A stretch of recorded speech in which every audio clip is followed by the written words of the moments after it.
नमस्कार साथियों, मैंने पिछले अंक में आपके सामने हमारे देश के गौरवशाली इतिहास के बारे में बात की थी। आज इस अंक में मैं बताना चाहूँगा कि हमारी जो सभ्यता जितनी प्राचीनतम है, वैसे ही हमारे देश का वैज्ञानिकों का ज्ञान विज्ञान भी प्राचीनतम है। सोचिए कि यूरोप के लोगों ने भारत में आने के बाद ही इतनी खोजें कैसे की। दरअसल इन्होंने कोई खोजें नहीं की।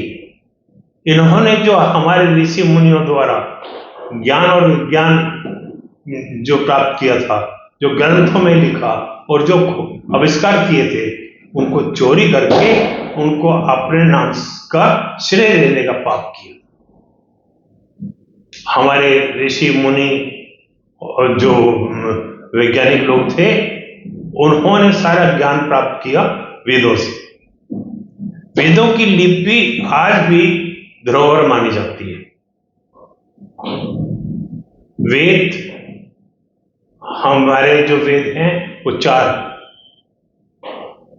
सबसे पुराना वेद है ऋग्वेद, जिसके अंदर चिकित्सा का ज्ञान जो है सबसे ज्यादा भरा हुआ है। यजुर्वेद ये यज्ञ, तत्व ज्ञान, नक्षत्र और खगोल पे जो है अपना ज्ञान देता है। सोमवेद के अंदर गीत और कला के बारे में बताया गया है। और अथर्ववेद जो सबसे नया है, उसके अंदर रहस्य विद्याओं, ज्ञान वगैरह से जो है परिचित किया है। इन चारों वेदों को सामूहिक रूप से चतुर्वेद भी कहते हैं। वेदों का जो उपवेद हैं वो हैं अथर्ववेद, आयुर्वेद, धनुर्वेद, गंधर्ववेद और स्थापत्यवेद। वेदों में देवता, ब्रह्मांड, ज्योतिषी, गणित, औषधि, भूगोल, धर्म, संगीत, रीति रिवाज आदि सबके ज्ञान जो है भरे हुए हैं। वेद इसलिए भी महत्वपूर्ण है कि वेदों को किसी व्यक्ति ने नहीं रचा, किसी मनुष्य के द्वारा नहीं रचे गए। ये जो वेद जो हैं, ये ईश्वर द्वारा ऋषि मुनियों को सुनाए गए, यानी उस वक्त के वैज्ञानिकों को सुनाया गया और उनके द्वारा जो है इन वेदों को उस आधार पर लिखा गया। इसीलिए इनको जो है श्रुति भी कहते हैं। चारों वेद जो है इस वक्त वर्तमान में महाराष्ट्र के पुणे में रखे हुए हैं। वेदों के ज्ञान के आधार पर हमारे जो ऋषि मुनि लोग थे, उन्होंने अनेकों जो है खोजें की और ग्रंथ लिखे। आचार्य चरक और सुश्रुत, इन्होंने चिकित्सा, शल्य चिकित्सा और प्लास्टिक सर्जरी का ज्ञान और ग्रंथ लिखे। आर्यभट्ट जी ने गणित, सूर्य की जो स्थिति, दिन रात, AM PM, वार, ये सब जो है, इस सब की जो ज्ञान था वो आर्यभट्ट जी ने दिया। भास्कराचार्य जो थे वो बीज गणित के माहिर थे और गुरुत्वाकर्षण का जो सिद्धांत है उसको वो उनकी देन है। अगस्त मुनि जो है, उन्होंने बिजली का जो है आविष्कार किया था। बिजली का आविष्कार की देन उनकी है।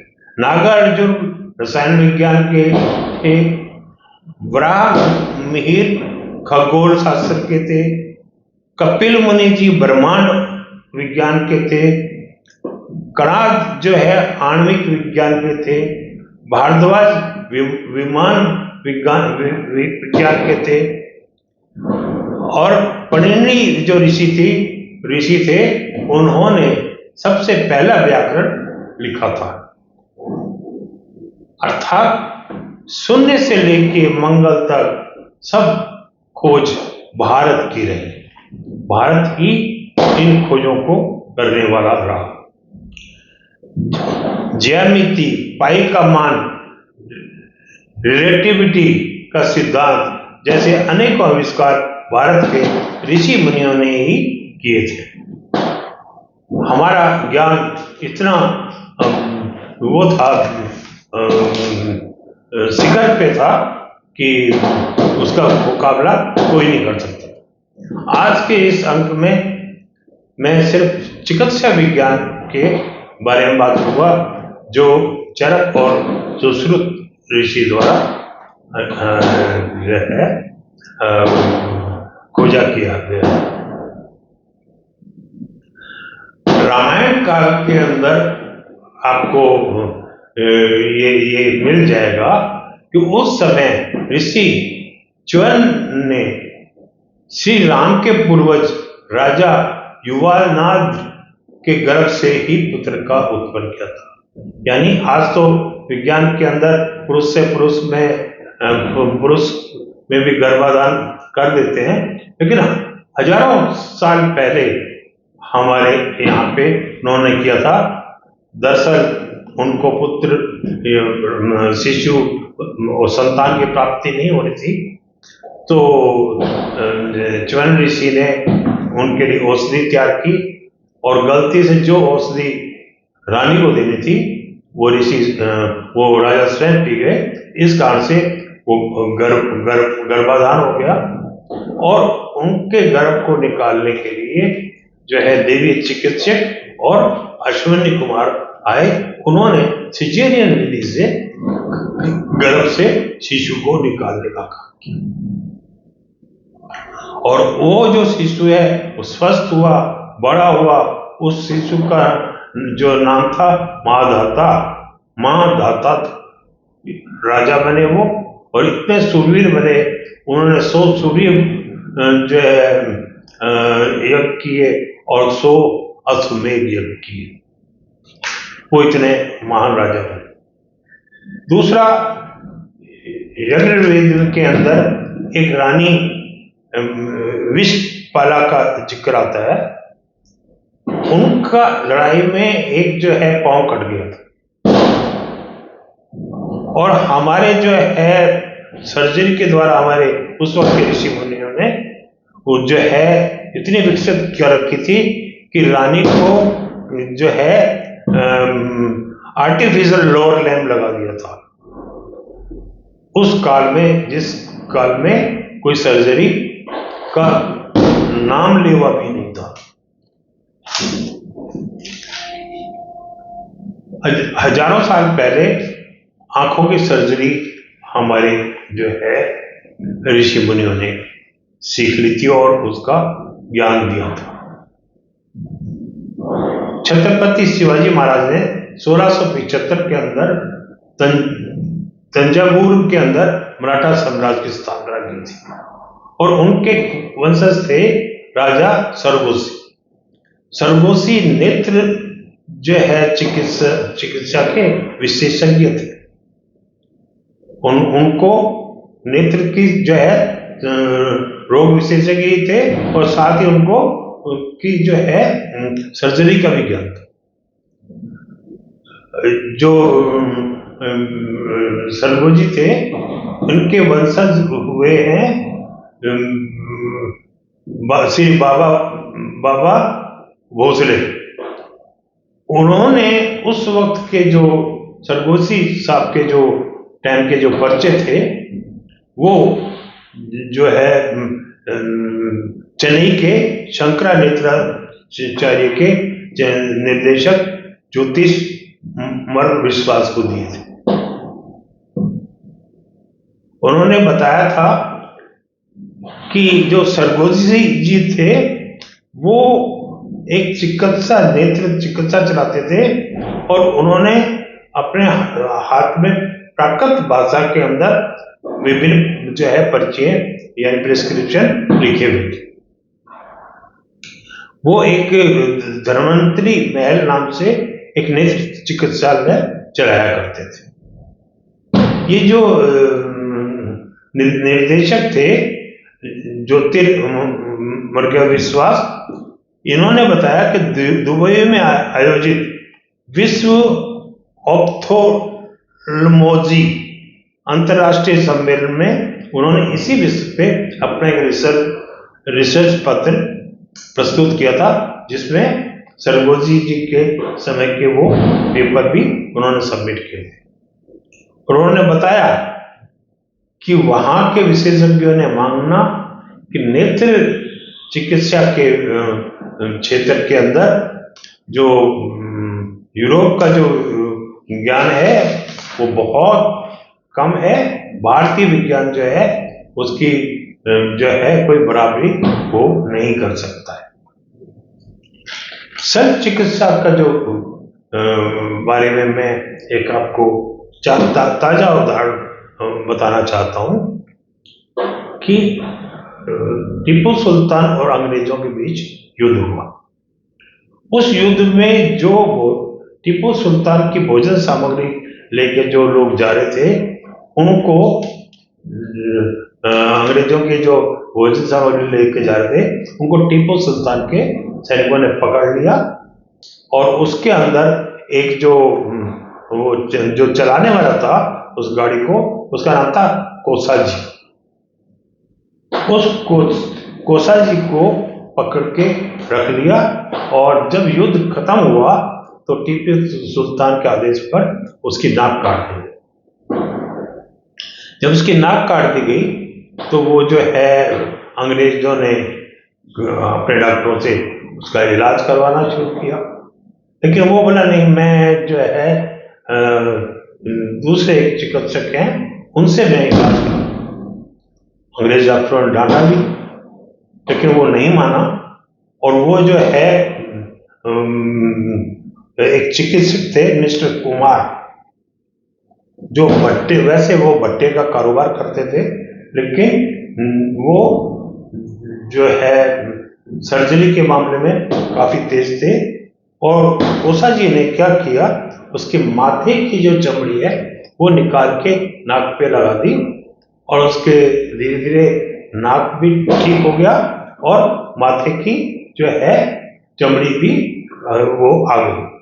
जब ये चीज इंग्लैंड के डॉक्टर को पता लगी तो उनको बड़ा ताज्जुब हुआ और एक अंग्रेज डॉक्टर, इंग्लैंड से डॉक्टर जोसेफ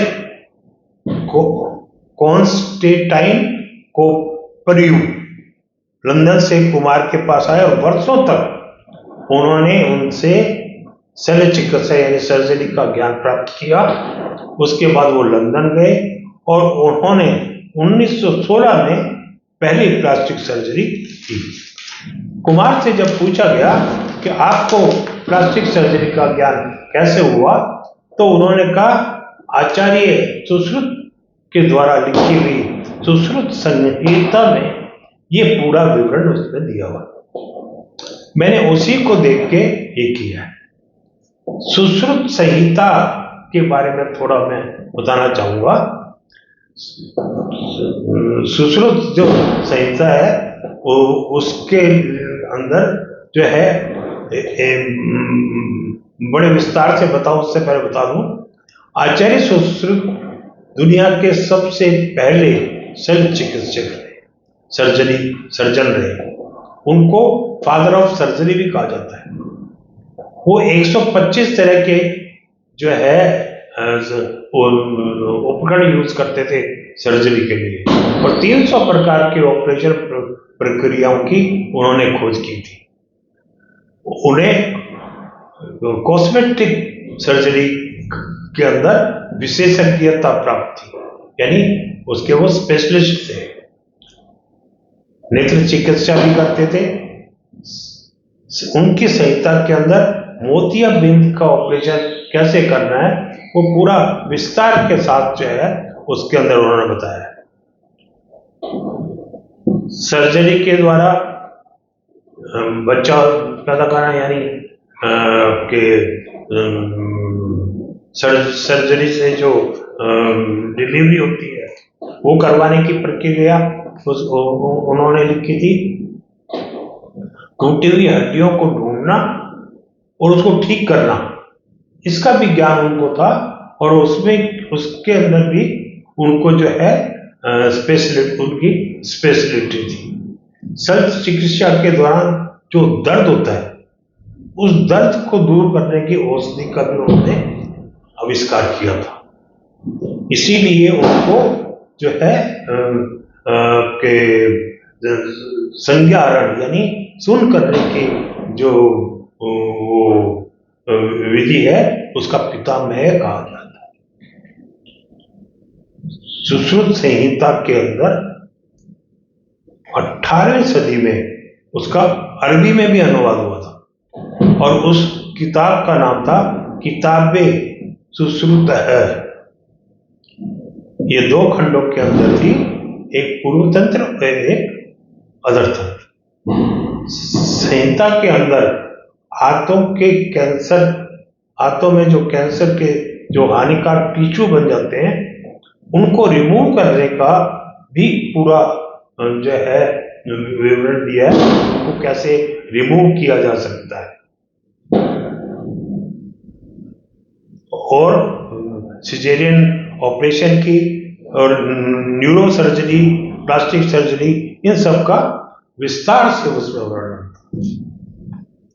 तो हम संक्षेप में हम बात करें तो हम ये कह सकते हैं कि ये जो आज यूरोप वाले अपने आप को बताते हैं हमने ये आविष्कार की, वो आविष्कार की, ये सब श्रेय ले रहे हैं हमारे जो है ऋषि मुनियों, अर्थात उस वक्त के वैज्ञानिकों, चिकित्सकों, जो महान चिकित्सक रहे, उनकी खोज को चोरी करके श्रेय लेने का पाप कर रहे हैं।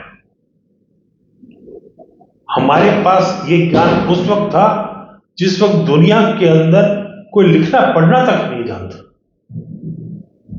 हमें अपने ज्ञान पे, अपने वैज्ञानिकों पे गर्व होना चाहिए।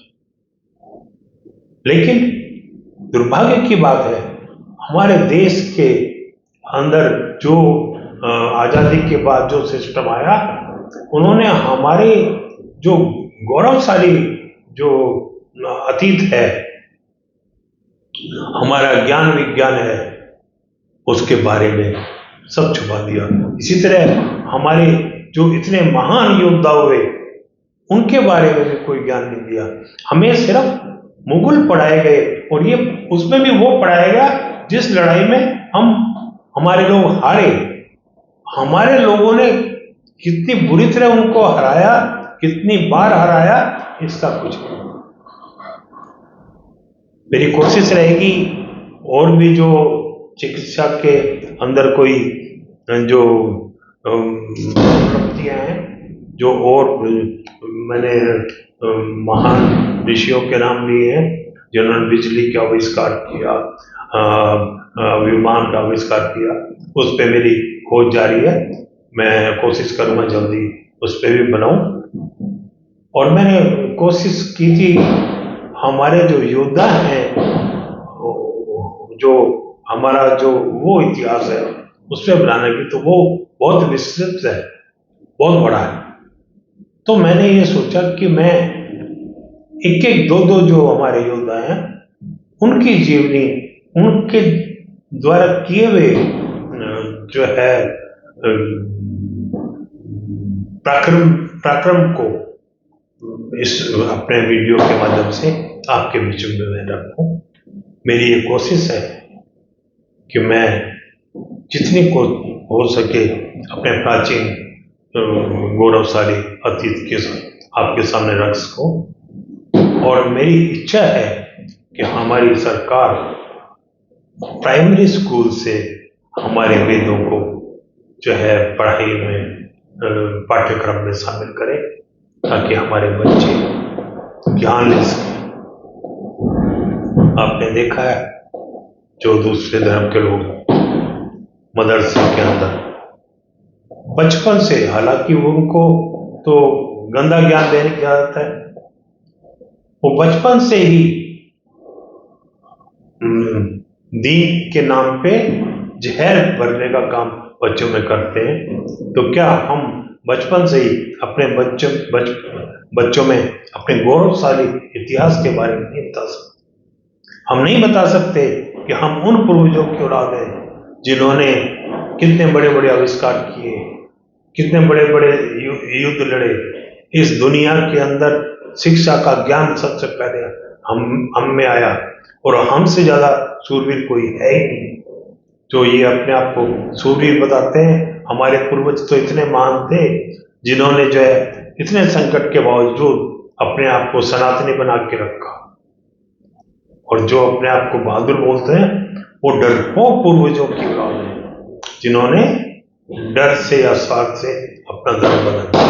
इसलिए हमें अपने आप पे गर्व होना चाहिए, और हम किसी धर्म विशेष के विरुद्ध नहीं है, लेकिन ये हमारी जरूर वो कोशिश होनी चाहिए कि हमारी जो पीढ़ी है, आने वाली पीढ़ी है, उसको हमारे जो है अतीत के बारे में पता लगे कि हम कितने महान रहे हैं, ताकि उनमें स्वाभिमान पैदा हो। इन्हीं बातों के साथ मैं अपनी बात को समाप्त करता हूँ। मैं दिनेश कुमार गौड़ आज दिवाली के अवसर पर शुभकामनाएं देना चाहता हूँ। आपका सहपरिवार जो है खुशहाल रहे, तरक्की करें, धर्म को बढ़ाएं, देश के प्रति सोचें। आपको पटाखों की आवाज भी सुन रही होगी, तो फिर दिवाली की बहुत बहुत शुभकामनाएं।